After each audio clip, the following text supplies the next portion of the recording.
Um jovem se apaixona pelo cinema na primeira exibição que vê e depois, com uma câmera na mão e uma ideia na cabeça, vira o Steven Spielberg. Essa é a sinopse de The Fabelmans, que é o filme do Steven Spielberg, que está aí super cotado pro roteiro. Bom, nessa série aqui especial a gente vai comentar dos filmes que estão cotados na temporada de premiação para os prêmios de roteiro. A gente vai tentar responder a pergunta por que esse roteiro é bom. E para responder essa pergunta a gente vai ter que fazer uma análise do roteiro, que não é só a história, e como cada um tem a sua lógica, a gente vai ter que ver como que ele se estrutura e como que aquilo deu certo para ficar legal. É importante dizer que essa série vai ter muitos spoilers, né, gente? Como esses vídeos são sobre o roteiro, inevitavelmente, às vezes a gente acaba tendo que falar da história, então, para quem não gosta de não saber nada, é importante ver primeiro o filme, né? Mas esse é um filme que não é baseado na surpresa. Então dá pra você saber das coisas e mesmo assim curtir o filme. Mas a cena final é uma surpresa, então assiste o filme primeiro. E por que o roteiro de The Fabelmans é interessante, é legal, é um bom roteiro? Bom, ele foi escrito pelo próprio Steven Spielberg e pelo Tony Kushner, que é um dramaturgo muito importante dos Estados Unidos, que escreveu tanto a peça quanto a série Angels in America. E ele também já fez a parceria com o Spielberg no filme West Side Story.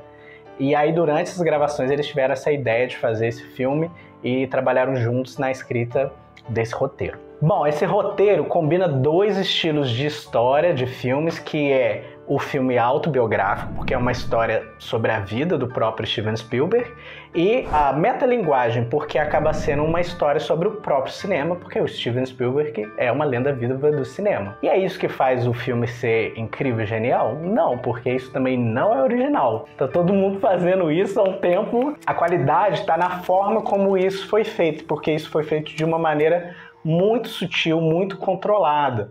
Não tem muito essa coisa escancarada, assim, daquela biografia de lá do início da infância, uma apelação para uma infância triste que vai evoluindo, e nem assim, como o cinema é apaixonante, faz as pessoas mudarem, né? É tudo muito contextualizado. O cinema é importante pro personagem Sammy, que representa o Steven Spielberg, e é um recorte específico da vida dele.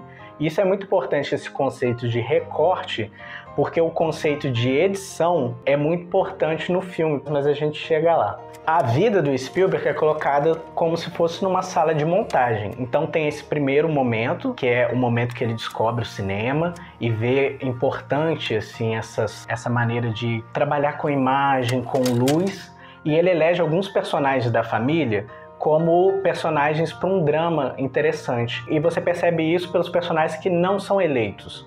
Por exemplo, a mãe, o pai e o tio têm papéis muito importantes nessa história, porque eles vão desempenhar ali uma relação com o personagem. As irmãs também estão nos filmes, mas elas não têm um papel muito importante, elas só sorriem, acenam, na hora de chorar elas choram ali também, apesar de obviamente ser importantes na vida do diretor. Então tem essa seleção muito específica, esse olhar assim que seleciona o que vai ser trabalhado, uma direção de olhar. Então é como se o personagem principal, o narrador dessa história, ele também fosse um diretor de cinema e direcionasse o que era importante para nós. E o filme trabalha muito assim as épocas que os pais do Spielberg estavam casados e o momento do divórcio. E o casamento deles era muito envolvido em muitas mudanças que eles tinham que se mudar por conta do trabalho do pai do diretor. E nisso a gente consegue destacar uma cena que é muito importante, que é uma cena que o próprio personagem ele tá ali editando um dos filmes que ele fez, que era para deixar a mãe mais animada, porque ele tinha acabado de perder a avó, né? Ele tinha essa habilidade com os filmes, ele estava fazendo um filme assim de memórias para homenagear e ela ficar tocada. E na edição ele percebe uma coisa que a memória não percebeu. Ele percebe editando o filme, focando com a fotografia ali do filme que o personagem estava fazendo, que a mãe traiu o pai com o tio.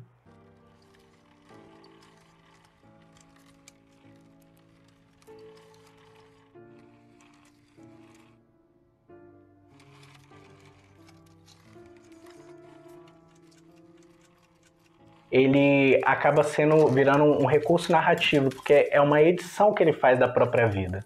E através do cinema ele consegue editar algumas memórias, mas a gente chega lá. Outro momento muito importante é quando ele descobre o poder que ele tem com a câmera, a história que ele poderia controlar, porque ele usa o próprio cinema como uma estratégia de driblar um pouco os valentões da escola. Todo ambiente que ele passava, ele criava filmes para celebrações assim, de fim de ano. E tem a cena muito interessante lá, que é o filme de formatura, que o menino que era maldoso com ele, babacão assim com ele, é retratado como se fosse um perdedor, né? Ele tá sempre lá perdendo, caindo. E o outro valentão, que ele talvez tenha um pouco mais de medo, ele coloca num posto de herói, com uma filmagem muito glorificada. Então ele conquista ali a simpatia dele ao ponto de ele colocar um contra o outro para ser defendido.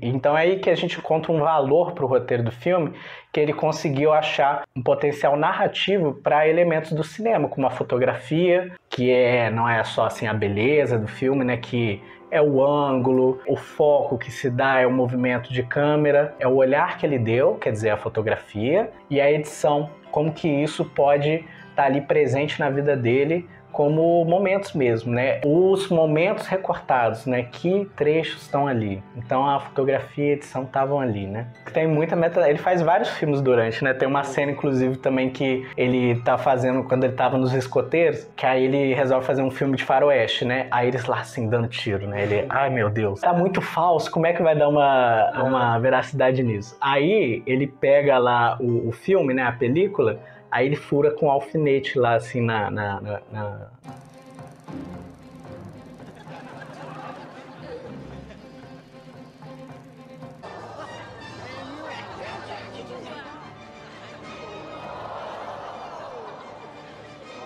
que já é um pouco o quê? Um easter eggzinho do Spielberg que vai criar tecnologias no futuro, efeitos especiais, é o cara do Jurassic Park, né, do Tubarão. Isso aí tem essas coisinhas assim dos filmes que ele vai criando, de onde que vai saindo a inventividade dele, né? A cena final, quando o Sam já tá trabalhando com cinema, mas tá ali, né, sendo o peão de estúdios, né, fazendo tudo, ele tem a oportunidade de encontrar com um dos maiores diretores da época ali, que era o John Ford. E o John Ford, ele é interpretado por ninguém mais, ninguém menos do que o David Lynch, né, que é outro diretor assim, fantástico que o Spielberg chamou para fazer uma interpretação no filme, um grande diretor interpretando o outro grande diretor. E é uma cena muito interessante que eles comentando sobre o que vai ser interessante num filme, e o John Ford mostra para ele quadros e fala assim, me descreve esse quadro. Aí ele começava a contar a história. Não, tem um peão assim, não. Onde que tá a perspectiva? Aí tá aqui. Ele descrevia a fotografia, aí ele dá aquele belíssimo conselho.